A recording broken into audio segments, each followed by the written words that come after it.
Howdy y'all, Christi here with Little Salty Homesteader. Welcome back to my YouTube channel. Today I am here to talk to you about fall gardening, my favorite season to garden in, and why I think you all should grow a fall garden, especially if you live in hot, sweaty Texas like I do. Alright, so if you have gardened for any length of time, you know that gardening in the summertime can be a big, huge struggle between the super hot temperatures, the lack of rain, except this year it's been mild and rainy. Otherwise, super hot temperatures, not enough rain, too many pests, lots of mosquitoes. It's just really difficult to maintain a garden and do all of the different maintenance tasks in the summer garden, in Texas at least, most of the South probably. One of the benefits of growing a garden in the fall is that the temperatures finally start to cool down. Now we like to joke here in Texas that we have 1 week of spring and 1 week of fall, but starting in around mid-September until around mid-November, the temperatures are much more comfortable. These cooler temperatures are better for those cooler weather plants that really struggle in the summer heat, and those humans that struggle in the summer heat. But the soil is still warm enough that it allows the roots to grow at a healthy rate and really grab hold of the soil. And what are you doing? Really grab hold of the soil and establish themselves really well. Now, outside of this year, where we have had regular rain, a pretty decent amount, in the fall of other years, that is whenever you can expect more consistent rainfall. So that means less hand watering. Your plants are getting enough moisture in order to grow at a healthy rate. Plus, plants love rainwater more than they love the water hose water for sure. Now, another benefit to growing a fall garden is that you get an extended harvest. In Texas, the fall is the time to grow crops like lettuce, spinach, broccoli, and cabbage. Often in spring, all of these will bolt before we're able to get a good harvest from them because our spring temperatures warm up so quickly compared to other regions in the country. Most cool season crops are frost hardy, so you can ensure harvest into the winter months. So as we continue to cool down here in Texas, the garden crops will continue to thrive because those fall plants typically do pretty well in cold weather.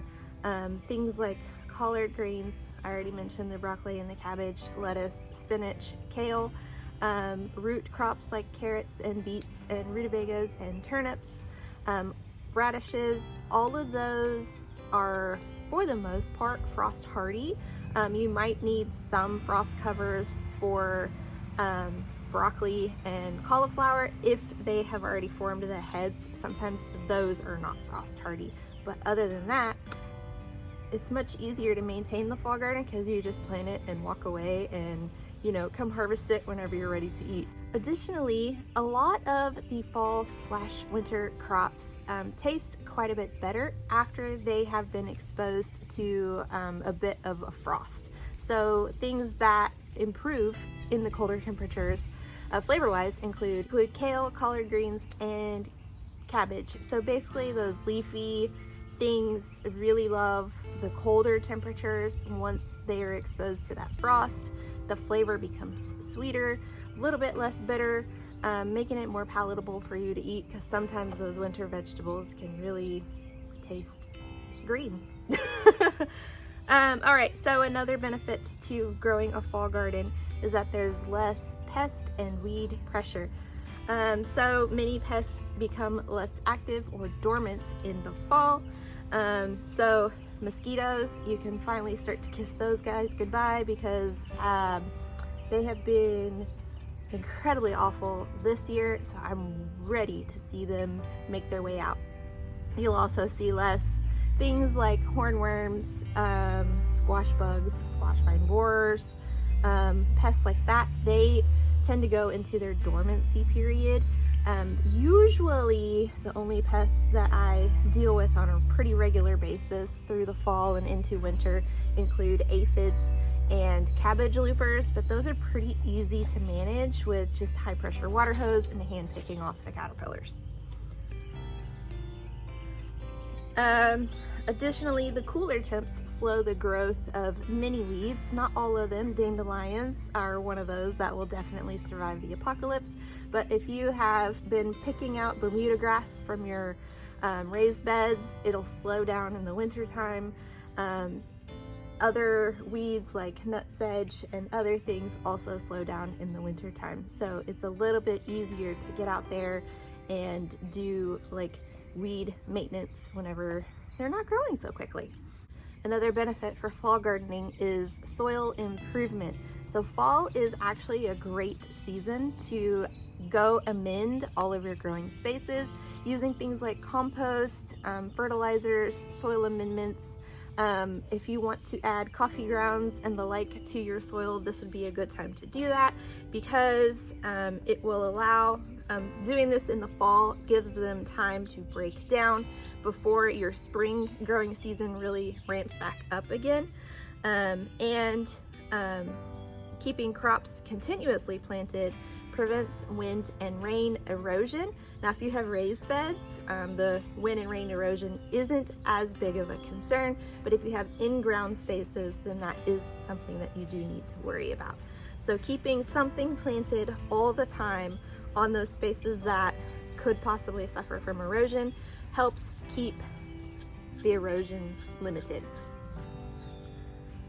All right, so another benefit to growing a fall garden is that it provides a cold weather food source for bees, butterflies, and other pollinators. On those days where the temperatures are relatively comfortable, you will often see the local bees and stuff coming around looking for a pollen source. So having a fall garden and including things like marigolds and other flowers really helps to make sure that they have something to hit on those nice days. Now in the winter time, dandelions, clover, and something like violas will help give them a pollen source whenever the temperatures aren't super freezing or rainy or disgusting.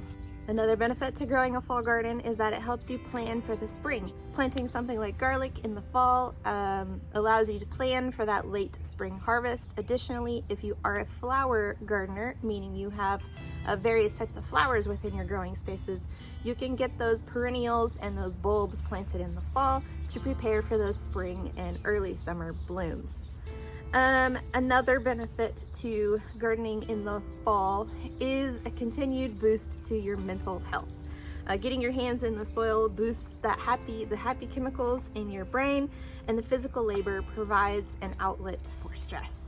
So as we enter into the fall, then comes all of the fall and winter busyness with the various family holidays, starting with Halloween and ending with New Year's-ish. So that time is usually incredibly busy for a lot of families here in the United States and Texas especially. So Halloween, Thanksgiving, Christmas, New Year's, you have school plays, you have school functions, awards, church functions, you have social obligations, family obligations, all of those different things that happen around the holiday time. So sometimes it's really nice to get out here and into your garden and just do some work to kind of help alleviate some of that stress so that you're not carrying it with you from holiday event to holiday event. And then of course, the most important benefit to growing a fall/winter garden is of course the fresh food for winter. Here in Texas, our growing season is so long before the first frost comes that often in fall we are still harvesting things like green beans, squash, tomatoes, eggplants, peppers, all of the things that typically grow really well in a summer garden still grow into the fall, and then as the temperatures continue to dip, then we start to get into those leafy greens and those brassicas and those root vegetables. So we can basically have a continued food source almost year-round, which is probably the biggest benefit, I would say, to growing a fall garden. If I missed any reasons why you should grow a fall garden, especially here in Texas, please comment below. I did put a lot of thought into this list, but I know that I missed something because I always do. But if you liked this video and you found it informative, or maybe it convinced you to go ahead and get some seeds in the ground for fall, please like, subscribe, comment, do all those different YouTube-y things. Otherwise, until next time, go find a way to get those garden manicures. Bye!